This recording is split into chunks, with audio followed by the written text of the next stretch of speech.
So coaching has always been around. A lot of companies were into it, but as I said, it was largely kept to key employees, high potential, senior leadership, because traditionally we always thought that these are the people who would need some additional,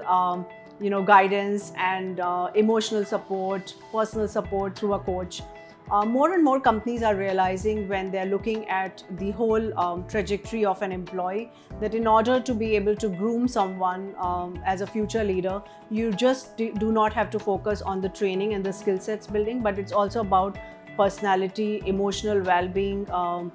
mindfulness of the employee, and therefore it's becoming a more important area to look at because coaching provides a holistic development to a leader. And therefore, I feel coaching is becoming a very common choice for organizations who are looking at future development of their leaders.